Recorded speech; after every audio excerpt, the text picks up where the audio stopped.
En el budismo, en lugar de subrayar la dualidad entre el bien y el mal, se distingue más que nada entre las tendencias saludables y las tendencias nocivas.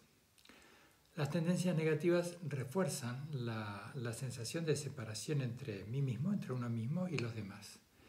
Y este distanciamiento tiende a opacar las relaciones humanas y acaba, por cierto, reificando, cosificando al otro, convirtiéndolo más en un objeto mental con el que especular en términos de ganancia o pérdida, que en un sujeto con necesidades similares a las propias, dando así nacimiento a la codicia y a la animadversión que surgen de ignorar que son más las cosas que nos unen que las que nos separan. Por eso deben ser transformadas en su contrapartida más saludable: la codicia en generosidad, la animadversión en benevolencia y la ignorancia en sabiduría. El tema de todas las enseñanzas budistas es cómo despertar nuestro auténtico corazón compasivo y nuestra brillante y sabia lucidez. En estos tiempos, cuando miramos las tendencias saludables de las que no lo son, encontramos que coexisten en una continua tensión el progreso digital con la desinformación. Por una parte, descienden los niveles de pobreza extrema, pero aumenta la concentración de la fortuna. También conviven en esa coexistencia, en ese punto de tensión, la democracia con la autocracia, las primas desorbitantes a los CEO, con contratos laborales precarios y economía sumergida en subsistencia. La globalización cultural con la deslocalización de la producción, la biotecnología, el cambio climático, la nanotecnología, crisis ecológicas y ahora mismo una guerra. Parafraseando a Marina Garcés en Ilustración Radical, una autora de nacionalidad española, una filósofa española, dice: hemos llegado a aceptar como un dogma la irreversibilidad de la catástrofe. Por eso, más allá del recorrido histórico, donde la modernidad afirmaba un futuro para todos, y de la posmodernidad, que celebró un presente inagotable para cada uno, sentimos que nuestra época tiene una suerte de condición póstuma que nos lleva a sentir que solamente sobrevivimos unos contra otros, en un tiempo que solo resta. Ante esto, busquemos en las tradiciones de sabiduría apoyos, inspiración y métodos de práctica que dialoguen con nuestro presente y enriquezcan nuestra presencia en él. La base de una sociedad sana es no dañar a los demás ni dañarnos a nosotros mismos. Y para crear esta sociedad sana hemos de repensarnos a nosotros mismos, para llegar precisamente a ser esos ciudadanos sanos. El requisito mínimo en esta tarea es permanecer atentos, por eso entrenamos la atención plena, para ver claramente con curiosidad y compasión cómo estamos pensando, cómo estamos sintiendo y cómo estamos actuando. Lo que Buda comprendió fue el sufrimiento humano, su origen y su extinción. Lo que Buda comprendió fue el sufrimiento humano, dukkha en sánscrito. ¿Cómo funciona? ¿Qué lo causa? ¿Y cómo superarlo y trascenderlo? Resumidamente, podríamos entender a dukkha como una suerte de malestar básico que nos lleva a sentirnos siempre molestos por algo y que está contaminada por aquellas motivaciones ya nombradas. Pero la tarea no es solo personal, porque también nos encontramos con la tarea de repensarnos, de reeducar a nuestro ego grupal. Cuando nos sobreidentificamos desmedidamente con nuestra raza, nacionalidad, religión, etc., y discriminamos entre nosotros mismos, nuestros grupos y con otros grupos, pues también vemos que hoy en día contamos con instituciones sociales muy poderosas, mucho más poderosas que antaño. Y no solo contamos con egos individuales, sino también con egos grupales y también con egos institucionalizados.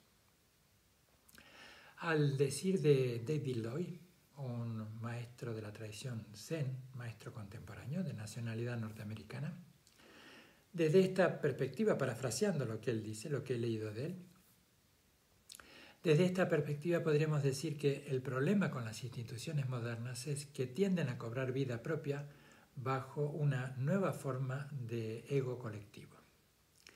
Los seres humanos tenemos una propensión a hacer las cosas más terribles si consideramos que la responsabilidad de estas cosas es de otros. Nos decimos que nosotros lo estamos haciendo medianamente bien, que solo estamos haciendo nuestro trabajo, que solo estamos cumpliendo con nuestro deber. Pero debemos relacionarnos con valores que contribuyan a aliviar el sufrimiento que vemos a nuestro alrededor, que por otro lado no es tan distinto al propio. Estas antiguas enseñanzas, las del budismo como las de tantas otras tradiciones de sabiduría, son muy esperanzadoras, son especialmente alentadoras y oportunas. La tarea es reeducarnos a nosotros mismos, para entonces luego reeducar a nuestra sociedad y construir juntos un mundo más habitable y más justo.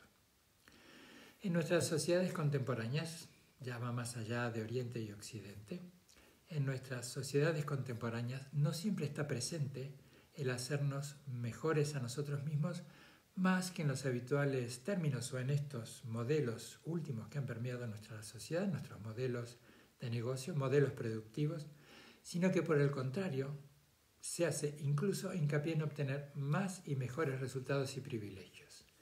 Un tiempo que en términos sociales no conduce a ninguna parte si se renuncia a apuntar a un futuro mejor en términos más humanos.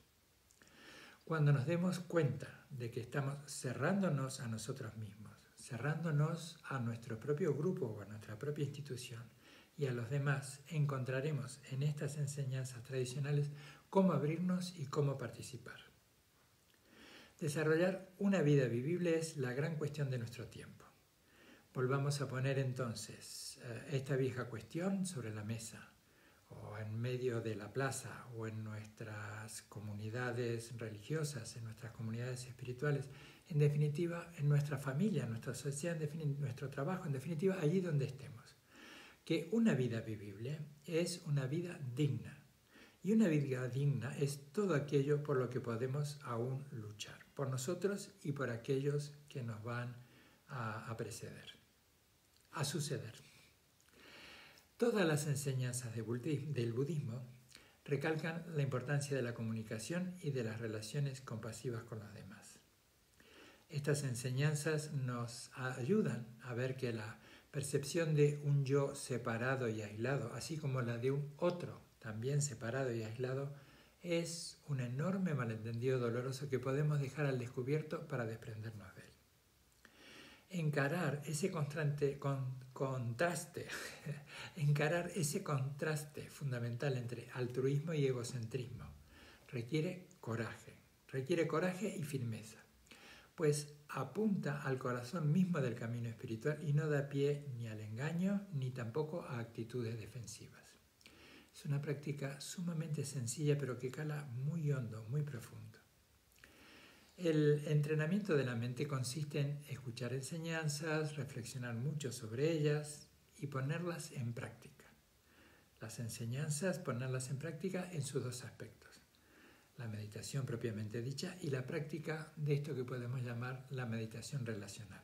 Esta apertura, esta motivación de estar con los demás desde un punto de vista atento, abierto y dispuestos al diálogo. Aplicar la esencia de todas estas enseñanzas, practicando consignas, nos damos cuenta que tendemos a caer de manera muy recurrente en el egocentrismo, incluso en los gestos más mínimos.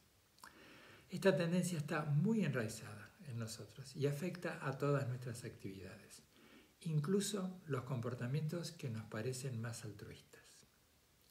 La comprensión y la práctica de las enseñanzas abre las puertas a un universo más grande de ternura y fuerza, permitiendo que nuestras acciones se fundamenten en un aprecio, en una apreciación más íntegra de la situación y no en el eterno ciclo de miedo y esperanza. Por otra parte, la práctica meditativa, relacional, se basa en el recuerdo espontáneo en medio de la vida cotidiana de la consigna adecuada. No es necesario que hagamos un esfuerzo deliberado. El estudio de las consignas, su reflexión cuando nos va permeando, luego nos vendrán a la mente en los momentos más inesperados y sin esfuerzo voluntario. Vayamos entonces a comprender desde esta base nuestra humanidad en común. Uno de los factores que cohesionan más a nuestra vida comunitaria es encaminarnos hacia el activo reconocimiento de que habitamos una humanidad en común, al decir de su santidad el Dalai Lama. Que son más, como decía momentos atrás, que son más los puntos en común que nos vinculan que los que nos pueden distanciar. Que podemos trascender el individualismo limitante, el personal, el colectivo, el institucional, sin descuidar nuestras necesidades. Sin descuidar nuestras necesidades y marchando hacia un encuentro y conexión con los demás, dándole un propósito a nuestra vida.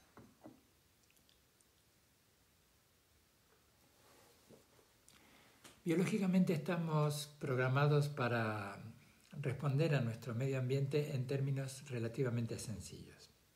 Evitar las amenazas a nuestra supervivencia y echar mano de cuanta oportunidad encontremos de mejorar nuestro bienestar. Pero no siempre el ser humano se ha limitado a esto. Basta con hojear las páginas de un libro de historia para darnos cuenta de que en la historia del desarrollo humano, con frecuencia encontramos un relato de violencia escrito con la sangre de los más débiles. Esto nos ha llevado a pensar e identificar al ser humano como egoísta y violento. Pero la programación biológica que nos impulsa hacia la violencia y la crueldad también nos dota con emociones que no solo inhiben la agresión, sino que también nos mueven a actuar de maneras que anulan el impulso hacia la supervivencia a favor del servicio en bien de los demás. Y esto es un concepto importantísimo de la civilización empática, tal como afirma en su libro Jeremy Rifkin. Ahora voy a citar un comentario de un profesor de Harvard durante una de las varias conferencias del Instituto Man and Life en este año, en este caso en el 2003, en el Instituto Man and Life Institute, que afirmó que junto con nuestra inclinación hacia la agresión, nuestro instinto de supervivencia nos ha dotado con una predisposición aún más fuerte hacia la bondad, la compasión, el amor y el deseo de abrigar a los demás. La mayoría de los conflictos entre las personas surgen por no entender los motivos del otro. Y no solo no los entendemos, sino que con frecuencia hacemos poco esfuerzo en ello, muy poco esfuerzo. Pero más esfuerzo ponemos en imponer nuestros propios criterios a los demás. Todos tenemos nuestras razones para decir lo que decimos o hacer lo que hacemos. Cuanto más nos dejemos guiar por la comunicación abierta y compasiva, cuanto más nos detengamos por un momento y tratemos de entender qué motiva a la otra persona, menos posibilidad habrá de que nos veamos en un conflicto. Pero cuando se presentan problemas, porque los hay, respirar profundamente, escuchar con el corazón abierto, nos permitirá manejar el conflicto de una manera más eficaz, calmar las aguas, por así decirlo, y resolver nuestras diferencias, o al menos aprender a convivir con ellas, a negociar con la tensión. Porque, ¿cómo nos sentimos y actuamos cuando estamos con otros atrapados en su propia confusión que a veces se manifiesta en enojo, crítica, celos, alcoholismo, drogodependencia, incluso la avaricia de los despachos alfombrados y tantos etcétera? Aprendamos de todo esto. Podemos comprendernos a nosotros y podemos comprender a los demás.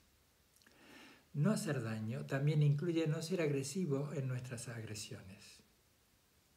Me corrijo, no hacer daño también incluye no ser agresivos en nuestras acciones, en nuestro discurso o en nuestra mente. El poder curativo de la no agresión es aprender a no hacernos daños a nosotros mismos ni a los demás. Para crear un mundo sano, ese mundo sano que tanto anhelamos, hemos de empezar creando ciudadanos sanos, y esos ciudadanos sanos somos nosotros mismos. Entonces, uno de los requisitos para no hacernos daños es permanecer atentos, con una sensación de ver lo que estamos protagonizando claramente, con respeto y con compasión. Esto es lo que nos enseña la práctica budista básica. Pero la atención no se detiene en la meditación formal, sino que nos ayuda a relacionarnos con todos los detalles de nuestra vida.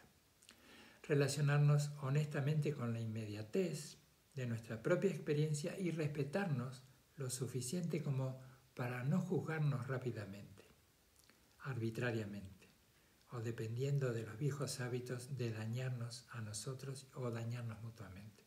Es un largo camino que dura toda la vida. A medida que nos comprometemos más plenamente con este camino de honestidad, resulta muy chocante, impactante darnos cuenta hasta qué punto estamos ciegos a nuestras propias formas de hacer daño. Es algo que tenemos tan integrado que no podemos oír lo que los demás tratan de decirnos, ruda o delicadamente, que quizás estamos haciendo daño a algo o a alguien con nuestra forma de ser y de relacionarnos. Estamos tan acostumbrados a nuestra forma de hacer las cosas, pensamos que los demás también están acostumbrados a ella. Tomar conciencia de cómo dañamos a los demás es doloroso y requiere tiempo. Este camino es posible gracias a nuestro compromiso con la suavidad y la honestidad, a nuestro compromiso de permanecer despiertos, de estar atentos. La atención plena nos permite ver nuestro deseo y nuestra agresividad, nuestros celos y nuestra ignorancia. El siguiente paso en un comienzo es contenerse. La atención es la base y el camino es contenerse. Ahora bien, contenerse. Contenerse es una de esas palabras que suenan un poco represoras. Sin embargo, en este contexto, en el contexto budista, el contenerse es en gran medida el método empleado para hacerse una persona amable, en un principio, ¿sí? Para hacerse una persona amable, sensata y coherente con sus principios. Contenerse es la habilidad de no buscar entretenimiento en el momento que nos sentimos ligeramente invadidos con el enojo o con cualquier otro tipo de incomodidad o tensión emocional. Contenerse es la habilidad de no buscar entretenimiento en el momento en el que nos sentimos invadidos por el enojo o por cualquier otro tipo de incomodidad o tensión emocional. ¿Qué es y cómo surge este entretenimiento? Pues es la fascinación por nuestra propia prisión emocional. Nos encerramos en una atmósfera en particular y olvidamos que podemos salir de ella. Así entonces comenzamos a explorar sus rincones atraídos por nuestras propias creaciones. Todos estos movimientos de la mente en principio son solo contenidos mentales. Si aprendiéramos a estar con lo que estamos sintiendo en lugar de reaccionar ante ello, condenarlo o tratar de eliminarlo y nos adentráramos más profundamente en la gestión de las emociones, tal vez pudiéramos aceptar más plenamente todo lo que la vida nos depara. A fin de cuentas, los problemas se tornan conflictivos cuando nos sentimos incómodos con los sentimientos que se activan en nuestro interior. No hacer daño requiere estar despierto. Y parte de estar despiertos es ralentizarnos lo suficiente como para tomar conciencia de lo que decimos y hacemos. Cuanto más vemos nuestras reacciones emocionales en cadena y cuanto más entendemos su funcionamiento, más fácil es contenerse. Estar despierto, ralentizarse y percibir se convierte entonces en un estilo de vida. La práctica es no rellenar inmediatamente el espacio porque simplemente hay una brecha, un espacio, hay un hueco. Es la liberación de la conflictividad que surge naturalmente cuando estamos sin ansiedad ante la imperfección, o ante la incomodidad, o ante el conflicto. Sin ansiedad. Finalizando, en nuestra búsqueda hacia el bien común, nos ayudará a reconocer que la antigua sabiduría espiritual, las antiguas sabidurías espirituales y los nuevos estudios sobre la psicología y el cerebro, la neurociencia, apuntan a la misma fuente de significado y felicidad. cultivar la compasión por nosotros mismos y los demás y por los demás, tal como afirma Paul Gilbert en su libro La mente compasiva. El enfoque compasivo ante la vida nos pide que nos enfrentemos cara a cara con estos problemas. Y en nuestro camino hacia la compasión nos enfrentaremos a numerosos retos. Cada uno de ellos reclamará de nosotros una minuciosa reflexión y las soluciones en lo colectivo, en lo comunitario, surgen cuando las personas trabajamos en equipo, aportando nuestras ideas, conocimientos y talentos. Pero, en última instancia, las soluciones a todos los retos que exploramos apuntan en la misma dirección: la importancia y la urgencia de desarrollar compasión por nosotros mismos y por los demás. Son retos que tienen importantes implicaciones en nuestras vidas personales, nuestra satisfacción y nuestro bienestar. Y también en seguir avanzando en organizarnos como grupos de individuos en sociedades que habitan este planeta con recursos limitados. La compasión y la atención plena no se basan solamente en reaccionar ante las cosas que ya han ocurrido, sino también en intentar crear para el futuro.